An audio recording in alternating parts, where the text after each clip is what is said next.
Bonjour, c'est Morgane sous la rue. Aujourd'hui, je vous propose de découvrir des heures particulièrement sombres de la ville, quoique éclairées par la lueur des flammes. On entend parfois qu'à Rennes, rien ne prend sauf le feu. Et c'est vrai que de 1128 à 1994, les incendies se sont multipliés dans la ville. Mieux vaut se munir d'une bougie pour fouiller dans les archives des incendies rennais. Les lieux peuvent être sombres et la mémoire hésitante, pour ne pas dire prompte à l'oubli. Certains souvenirs enfouis sous les cendres ont cependant traversé le temps pour arriver jusqu'à nous. Le constat est limpide. Les incendies n'ont jamais cessé de rappeler les Rennais à leur propre finitude. On estime qu'une cinquantaine d'embrasements mémorables ont rythmé l'histoire de la capitale de Bretagne entre le XIIe siècle et le XVIIIe siècle. Un peu moins au cours du siècle suivant et une centaine au XXe siècle. Pourquoi une telle augmentation alors que le bois et la paille ont progressivement laissé la place à la pierre dans les constructions ? La réponse est sans doute à chercher, non pas dans la multiplication des incendies, mais dans un recensement de plus en plus scrupuleux. Toujours est-il que de l'embrasement généralisé de la ville en 1128 à celui du Parlement de Bretagne en février 1994, l'histoire des relations entre les Rennais et les incendies a fait long feu. Ces tragédies ont profondément modifié le visage de la cité, plusieurs fois défiguré et marqué dans sa chair. Des événements qui ont fini par installer une peur durable dans l'esprit des habitants, comme un sens igné des désastres à venir. À Rennes, rien ne prend, sauf le feu, dit même le dicton. Le palais du commerce, l'hôtel de ville ou encore l'opéra de Rennes sont là pour suggérer que Rennes est peut-être la capitale de la braise. Le premier sinistre répertorié sur le site Wiki-Rennes indique l'année 1128, d'après l'historien du XVIIIe siècle, Gilles de Languedoc. Un terrible incendie réduit alors en poussière la quasi-totalité de la ville et une grande partie des faubourgs. Rennes, on s'en doute, va renaître une première fois de ses cendres. Passons sur l'embrasement partiel puis total de l'hôpital Sainte-Anne en 1553 et 1583.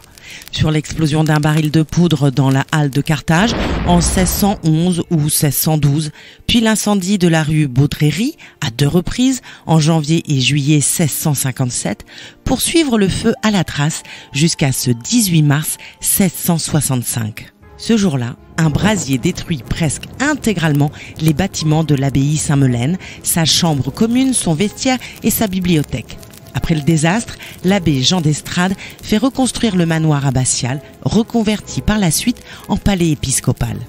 Le récit du grand incendie de Rennes entre le 22 et le 27 décembre 1720 est quant à lui beaucoup mieux connu et toujours gravé dans la mémoire collective 3 siècles plus tard. Le terrible feu d'hiver va durablement traumatiser les Rennais tout en inspirant les futurs plans d'urbanisme. Nous sommes le 22 décembre 1720. La pluie ne tombe plus depuis plusieurs jours et le vent s'est levé. Noël approche à grands pas et les Rennais se réjouissent de ces chaleureuses célébrations. C'est sans compter, d'après la rumeur, sur un menuisier amoureux du bois et de la boisson. La nuit est déjà bien avancée. Complètement ivre, Henri Boutrouel, dit Lacavé, aurait mis le feu à sa boutique située rue Tristan, l'actuelle rue de l'Horloge. Les maisons sont en bois et l'incendie se répand comme une traînée de poudre. Les habitants fuient les maisons en tentant tant bien que mal de sauver meubles et valeurs. Pour eux, les 6 jours les plus longs de l'histoire de Rennes commencent. L'Angélus vient de sonner 2 heures du matin quand un vacarme assourdissant retentit. La cloche, affectueusement nommée Grosse Françoise, et ses 20 tonnes viennent de s'écraser sur le sol, accompagnant dans sa chute le beffroi de la tour Saint-James. Les âmes mystiques nous assurent que le célèbre prophète Nostradamus avait prévu sa chute. En 1720, la Grosse Françoise tombera et ses nerfs brûlera. Rennes est ensevelie sous les cendres. L'étendue des dégâts est terrible. Une dizaine de personnes surprises dans leur sommeil ont péri. L'incendie s'est propagé à 40% de la ville. Les halles de boucherie et au blé sont parties en fumée.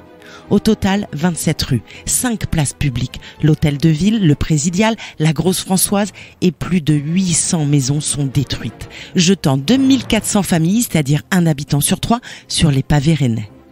En plus de l'abattage des habitations, c'est la pluie qui sauvera la ville, à moins que ce ne soit l'intervention de la Vierge, comme beaucoup de Rennais le pensent. L'ancienne cathédrale et le Parlement ont certes été miraculeusement épargnés, mais de là à y mettre sa main au feu... La reconstruction de Rennes s'échelonne de 1726 à 1754. Vous êtes amateur de bons tuyaux ? On raconte que l'incendie de 1720 est en quelque sorte à l'origine de la création du service départemental d'incendie et de secours, plus communément appelé les pompiers. Les édiles rennais adoptent en effet en 1721 un règlement validant l'achat de 3 pompes hollandaises et prévoyant un service de prévention 4 fois par an. Si le chat échaudé craint l'eau froide, le Rennais ne redoute rien plus que le feu. Continuons à remonter le cours de l'histoire jusqu'à ce 20 février 1856, un jour frappé d'une tragédie digne de la damnation de Faust ou d'Orphée aux enfers. L'incendie du théâtre Futur Opéra de Rennes. Tout part d'un feu de cheminée mal éteint dans le foyer public dans la nuit du 20 au 21 février. L'incendie ravage la salle du théâtre et rallume la polémique autour de la forme circulaire de l'édifice sorti de terre 20 ans plus tôt. Certains militent alors pour reconstruire le théâtre, mais en 20 ans, les Rennais ont eu le temps de s'attacher à leur équipement culturel et il va donc conserver son architecture. De l'autre côté des quais de Rennes, un autre symbole architectural de la capitale bretonne a également connu l'épreuve du feu. L'agenda marque le 29 juillet 1911 et c'est au tour du palais du commerce de brûler. Pas de feu de cheminée ou de menuisier éméché cette fois, mais un orage et la foudre qui vient frapper le toit du bâtiment, l'enflammant presque aussitôt. Un jeune homme nommé Gaston Lahaye court alerter les pompiers. Le lugubre chant de la sirène d'alarme retentit dans le ciel rennais, mais la cavalerie tarde à arriver. « C'est où le feu ?» La rumeur gronde et les employés qui se rendaient à leur travail viennent grossir les rangs de la foule sidérée, tandis qu'un énorme panache de fumée noircit le ciel rennais. La grande place de la République est désormais noire de monde et le service d'ordre dépêché à la hâte peine à contenir les badauds. Alors que la partie est de l'hôtel des Postes est en feu, un vent favorable pousse les flammes vers l'autre bout du bâtiment. Toute la couverture est maintenant en proie au feu. Les ardoises tombent comme des dominos et les flammes lèchent les poutres qui se mettent à flamber. Rennes brûle et ses habitants attendent toujours l'intervention des pompiers. Mais où sont passés les tuyaux ?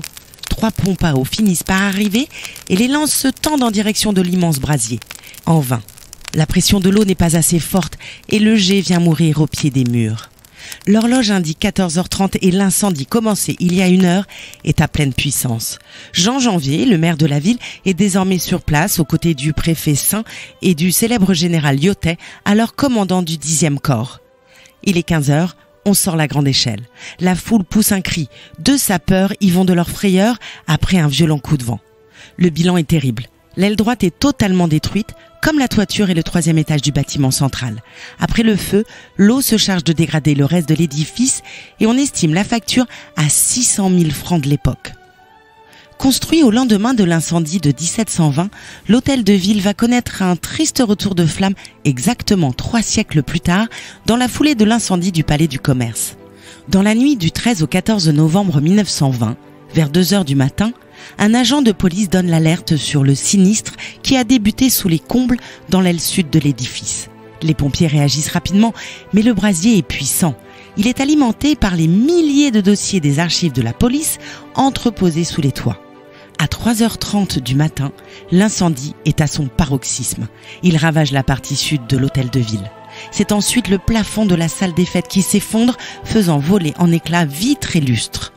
Cette nuit-là, plus d'1 demi-million de litres d'eau sont utilisés pour éteindre le sinistre, ainsi que la toute nouvelle autopompe de la Haye, nommée Victoire.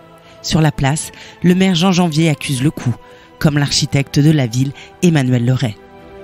L'opéra, le palais du commerce, l'hôtel de ville, à qui le tour dans la grande ronde des malédictions ? Le palais Saint-Georges semble tout désigné. Poussé par un vent du sud-ouest, un violent incendie se déclare dans la nuit du 4 au 5 août 1921 pour laisser le bâtiment à l'état de carcasse fumante. Le vent, les liasses de papier, les vieilles poutres et les murs badigeonnés de goudron de houille servent de carburant au brasier. Aussi rapide et efficace qu'elle soit, l'intervention des pompiers ne fait pas de miracle. Au plus fort de l'incendie, on estime que 250 mètres cubes d'eau sont déversés chaque heure sur le foyer. Les dossiers de pension des poilus de la Grande Guerre partent en fumée. Vers 3h30, des bruits de mitraillettes effrayants retentissent dans la nuit. Ce sont les chargeurs et les balles entreposées là qui explosent. La suite, il est question d'abattre les ruines, mais le projet provoque un tollé général dans la population. Emmanuel Leray mène alors campagne pour la restauration de l'édifice. Il va être entendu et la ville va racheter la ruine pour la remettre sur pied et va profiter de cette nouvelle emprise foncière pour y construire une piscine quelques années plus tard, la célèbre piscine Saint-Georges, aujourd'hui classée parmi les 10 plus belles piscines du monde. Mais la tournée des incendies est loin d'être terminée. En février 1968, avant le célèbre mois de mai et les manifestations étudiantes, c'est la future faculté de sciences économiques qui s'enflamme.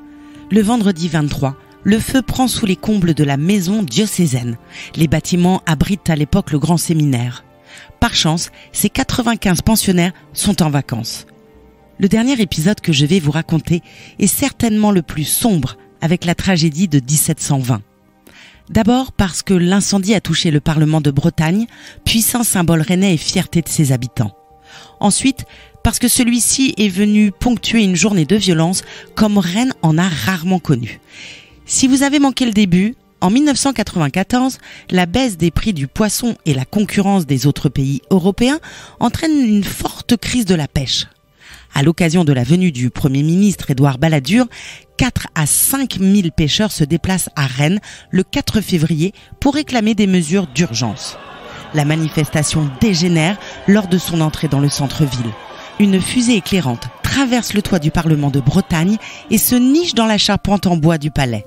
Le feu couvre sous les combles du palais sans attirer l'attention, même si l'alarme incendie se déclenche à plusieurs reprises.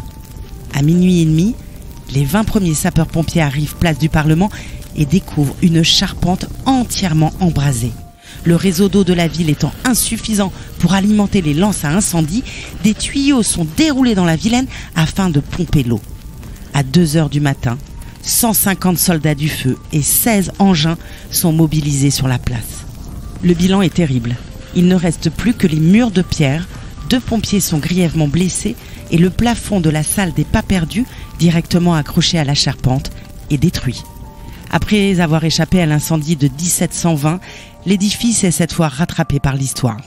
La reconstruction durera 10 ans et la facture s'élèvera à 55 millions d'euros. C'est ce qui s'appelle flamber. Rennes, la ville aux 200 incendies, un récit écrit par Jean-Baptiste Gandon. C'était Morgane sous la rue, je vous dis à bientôt pour un nouvel épisode de Raconte-moi Rennes, votre série de podcasts sur l'histoire de notre ville.